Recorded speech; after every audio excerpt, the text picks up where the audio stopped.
Peace and prosperity, everyone. Brandon here with the Structured K9 Academy, back again with another protection training reaction video. Now, this particular video I've seen quite a few times because it has gone viral in all of the dog protection training groups, and it has literally got a lot of people's panties in a bunch, right?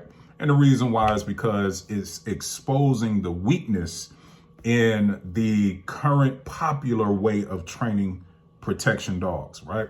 Now, it's one thing that my teacher taught me that always sticks in my head. Long live master teacher Gypsy Stratton. Just because something is popular doesn't mean it's correct. And we can see that as clear as day in this particular video. So without further ado, let's get into the video and break this down. Okay, so as you can see, the dog is already engaged in an active bicep bite, right? Now, this particular bite is a very popular bite that the overwhelming majority of trainers teach their dogs to go for this particular type of bite, right? The bicep bite, or what they call in the pockets, right? Because the dog is in the pockets of the body, right? So the dog is on the bicep, right? And the dog, when he gets on that bite, he has tunnel vision. He's not thinking about anything else, right? The only thing that matters is that bite, right? Now, there's a logical fallacy that comes along with the fact that if a dog stays in the bite, that means the dog is confident. And the flip side of that people try to argue, which makes absolutely no sense when it comes to the nature of a dog, right? When it comes to the nature of a fight, it absolutely makes no sense, right? Let's say, for an example, I'm just going to give you an example. I'm going to anthropomorphize, right? I think I said that correctly, right? But for the people that know the word that I'm saying, you understand what I'm talking about. Basically, what I'm going to do is use a human example to clarify why a dog staying in a bite makes absolute no sense, right? Let's say you get into a fight. And let's say that you grab the person by their waist because you're looking to try to pick them up and slam them on the ground, right? Basically, you're trying to do a body slam, right? Now, somebody explain to me, right? How does it make sense for you to continue to stay in that position with your back down, your head down, which means your entire back is open, and that person has a knife, right? But you're so focused on body slamming this person, you're totally oblivious to the fact that this person is stabbing you in your back, right? But that doesn't even matter because you're so focused on staying in that clinch position so you can try to pick that person up and slam them on the ground. All while this person has stabbed you in your back 15 times, right? Now, let's be realistic. Who really won that fight? Let's say you actually do slam the person. Let's say you did what you wanted to do. Realistically speaking, who won that fight? If we're being honest, the person that stabbed you 15 times won that fight because there's a high probability that you're going to die. There's a low probability that that person is going to die from that body slam, right? You have taken on much more damage, much more fatal damage by taking those 15 stabs to your back, right? Which means there's a high probability that that knife done touched all kind of internal organs, right? Ripped all kind of muscle tissue, even possibly severed your spine. I mean, there's all kind of things that could have happened in that scenario simply because you don't have the ability to say, oh, this person stabbed me one time already. Let me avoid the next 14 stabs. Let me let go of this clinch. That doesn't mean I run away, right? That doesn't mean I turn my back and run away, right? This is the clarity. They like to talk a lot about clarity in the dog world, but they don't give you real clarity because they're trying to push a narrative that they know doesn't make sense, right? So just because you let go of that clinch because your brain said, oh, this person just stabbed me. And if I stay in this position, this person is going to keep stabbing me. So because I want to preserve my life, that's the entire reason that I'm in this fight, because I'm defending myself, right? So because I want to preserve my life, let me let go of this clinch so they don't keep stabbing me in my back. Let me back up, reassess, and go back in when I see the proper opportunity to take control of the situation. That's how an intelligent person fights, right? So because we have dogs that we believe that if they stay in the bite, which is a dumb dog, right? That's essentially what we're dealing with, right? Now, the dog may be smart, but the way the dog has been trained is dumb. So essentially, you took a intelligent or a smart dog and made it dumb, right? So, and we can see the evidence of that in this video. The dog is in the bite, right? The guy is constantly stabbing the dog. Now, again, it's a stage. It's not a real knife. It's just an example to show you how inefficient a dog being hyper-focused on staying on one bite is, right? Now, let me tell you where this concept comes from and how it kind of bled into the protection world, right? This concept of staying on a bite does not come from the essence of what protection is, right? Defending something, right? This concept of staying on a bite came from the police world, right? It came from the apprehension world, right? The hog hunting world. That's where it came from, right? So in that application, it makes sense. The reason why it makes sense is because you're trying to apprehend something. You're trying to stop something from running away from you, which means if you're trying to stop something from running away, you might want to grab it and hold on to it, right? So police canines, this application makes the most sense. Now, the reason why it also makes the most sense is because if this is a bad guy and that police dog is apprehending the person and that bad guy goes to stab that dog, then that person is going to actually get charged with harm to a police officer the same way it would if it was a human. Harming a police dog will get you the same amount of criminal time as it would if it was actually a human. Your pet dog doesn't have those rights, right? So because the people that teach dogs how to bite like this and say it's personal protection, they don't give you that clarity. So they're being intellectually dishonest, right? Because I believe most of them know this. This is what I believe. I could be wrong, right? I could be giving them too much credit, right? But the reality is, if this dog is in this bite and it is taking 10, 15 stabs, right? Let's be honest, that dog lost that fight, right? The purpose of a protection dog is obviously first to preserve human life, right? Then to preserve his life. It is not to be a sacrificial lamb. Now, obviously, anytime you send a dog into a fight, there's a probability that that dog can get seriously hurt or may not make it back to you to be able to fight with you and for you tomorrow or next week or next month if you needed to. But teaching a dog to do biting like this is a surefire way to make sure that your dog dies. Now, here's why that's dumb, right? Your dog dies, right? Because a lot of people that train their dogs like this treat their dogs like a sacrificial lamb, right? And you have to treat your dog like a sacrificial lamb, because if you're telling your dog to do something that goes against what nature would tell it to do, right? Let's give you another example. If this dog was fighting another dog and this dog that you see in this video had a bite on the dog's, let's say, leg or something like that, right? And the other dog came in and bit this dog on the neck. This dog naturally would try to maneuver to get out of that bite, to reposition itself, to get a better advantage on the other dog. That's what the dog would do naturally, right?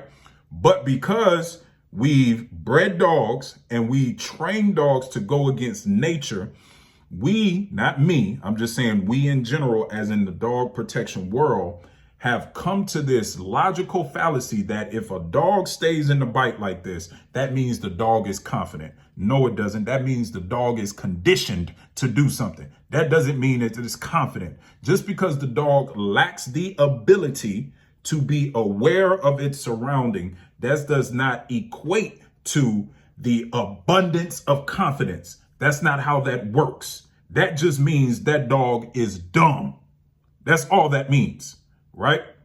Excuse me. That's all that means, right? So let's get back into the video. So as you can see, he's still stabbing the dog, still stabbing the dog. The dog is countering, right? When you see the dog shake like that and push forward, they call that countering, right? So in their mind, right, they believe that that's going to get more pain compliance, right, out of the human that's being bit, right? Now, here's the thing, right? If you understand anything about biology, right? If you understand anything about physiology, right? Then you will actually know that there's only a certain level of pain that you feel when you are in the moment, right? And how you know this is you look at boxers, right? You look at any type of martial arts trainers, right? When they are in a fight, right? Those kicks and those punches, they hurt. They hurt more than what it looks like it hurts when you're looking at it on TV. But because they've trained for so long, they've trained their body to be able to have a higher threshold for pain. Not to mention that their adrenaline is through the roof, right? And if you understand anything about adrenaline, high levels, high dosages of adrenaline in small periods of time can give you the ability to do things that are supernatural, right? And one of those things is not feel pain, okay? So because I understand that, I know that a dog punching in more to the bite is not going to make that person more compliant. You know what would make that person more compliant? You know what would bring that person back down to reality? Seeing chunks of skin ripped out of his arm, if that's where he's going to bite. Now, I personally don't teach a dog to bite here because, again, it's very similar to if I went in to tackle someone to try to body slam them, they take a knife out and stab me in my back. I can't see what's going on. So the fact that the dog is in the pocket here, right? He doesn't know what's going on here with this hand, right? But if the dog is here, right? Or even, really, it doesn't matter, right? What I teach my dogs is take the most available bite, right? Take the most available bite. So wherever that bite is, take it and then counter when you see necessary, right? So let's say the dog is taking a leg bite, which I don't necessarily think is the best bite to take because there's no threat coming from your leg. But if that's the bite that you can get first, take that bite, then counter when you see the hand coming down, right? Let go of the bite of the leg and neutralize this, right? Because if you neutralize this, it's going to drastically decrease the probability that you can continue to use that hand to hurt the dog or hurt the person behind the dog, right? So these are tactical things that are not being taught in the dog protection world. And it makes dogs look like this, to where they're just vulnerable to whatever that person wants to do, right? So again, looks to be a great dog, but in my opinion, when it comes to protection training, now when it comes to sport and when it comes to police dogs, this would make more sense, right? I don't even like for a police dog to bite there because, again, that just opens the dog up to much more unnecessary damage, right? And let's talk about the push bite, right? Again, all of these things go against nature, right? It totally goes against nature, right? Now, if you look at any predatory animal out in nature, when it's trying to apprehend something, right? Let's take the lion and the water buffalo, right? Now, in the vast majority of cases, a human A human is going to be taller, right? 99.9% of the time, the human is going to be taller than the dog. Obviously, because the dog is a quadruped and the human is bipedal, right? So a human center of gravity is higher than the dog's. So if you understand anything about physiology, right, you understand in order to get the advantage on someone that is trying to harm you, the best way to do that is take that person off balance, right? So when you look at this from a physiological standpoint, who's off balance, the human or the dog? Well, the human is on 2 feet. The human operates much better on 2 feet. The dog is on 2 feet, but the dog is a quadruped, which means the dog is actually in a weakened state of being because it operates better on 4, but we are forcing the dog to operate on 2 legs, which gives the human much more of an advantage, right? It makes no sense. What would make more sense if you want your dog to be what we call a man stopper would be to bite this person and pull, which means now the human in his brain, right? Because we have a natural aversion to being bitten and eaten, right? We have a natural aversion to it, right? So it makes the scenario much more gruesome in the person's head if that dog comes in and rips and pulls. Now you're seeing chunks of skin flying out your arm. That's going to make you change your mind much faster than a dog that stays right here, right? And keeps pushing in, pushing it. You're not seeing anything. You're feeling it, right? But the visual of it makes it much more real. That dog come in, whoop, and pull a big chunk out of your bicep, right? Come in on your thigh, pull a big chunk out of your thigh. And then it's coming back in for more. I guarantee you that's going to make that person change their mind much faster than this dog doing this. Come on, man. Like, that makes no sense. Like, it makes absolutely no sense. So, again, man, it's a lot. I try to keep these videos relatively short, but the reality is, man, this kind of bite in the dog makes absolutely no sense. But let's keep the video going. Still stabbing, still see the dog countering, still stabbing. I mean, at what point do you realize the dog has lost, right?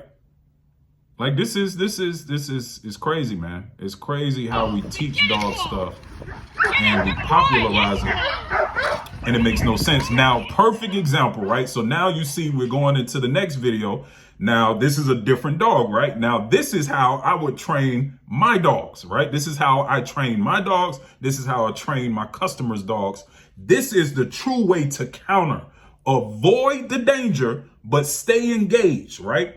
And if necessary, if you have to let go of the bite, right? If that's necessary, which means the dog is allowed to do what God gave it the ability to do, which is to assess where the danger is coming from and make a decision as to what's the best thing to do to make sure that I preserve my life, right? Because that's what all animals are going to do at the end of the day if they're thinking clearly. So as you can see, this dog is still engaged, right? He's not running away.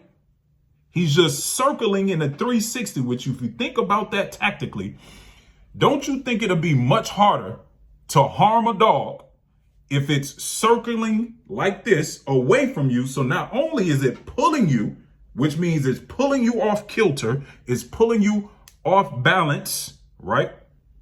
And it's circling. So now it's causing you to be dizzy, right? Don't you think it'll be much harder to hit a dog if it's circling and pulling you down at the same time, as opposed to a dog being up on 2 feet, pushing into you, which gives you more power and more leverage. So it makes it much easier of a target to cause harm to. Which one logically makes sense? I don't care about how you train. I'm asking you which one logically makes sense to preserve the most life, not only the human life, but the dog's life as well. Because the reality is, unlike most sport people that train like this, right?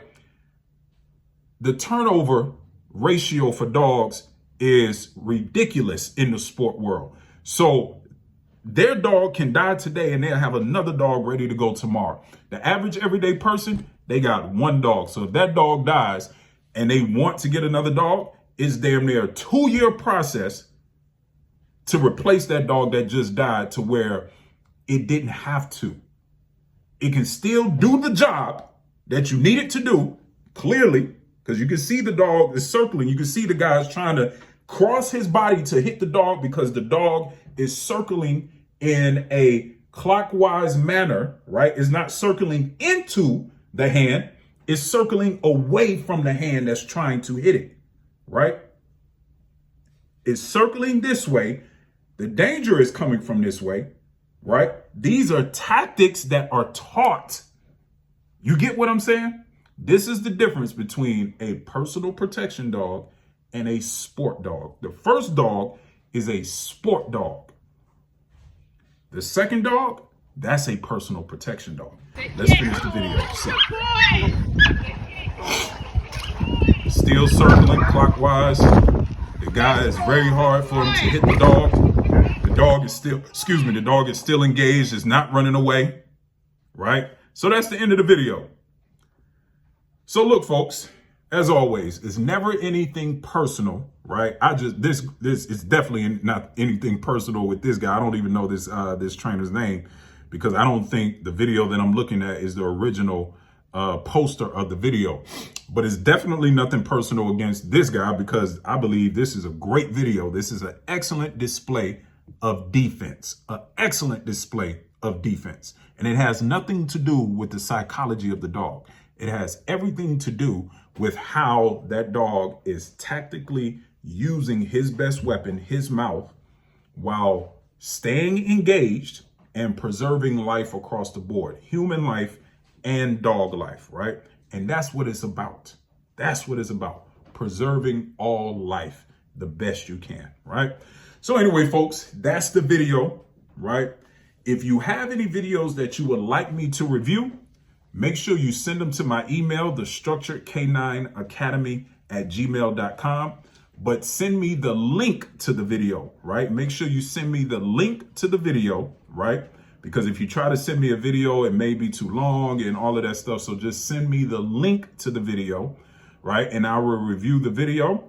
And look, folks, as always, I'm not here to change your mind. I'm just here to give you information so you can change your own mind. And with that being said, until the next video, you are the master of your fate, the captain of your soul. Stay safe, better yet, stay dangerous. This is Brandon with the Structured K9 Academy.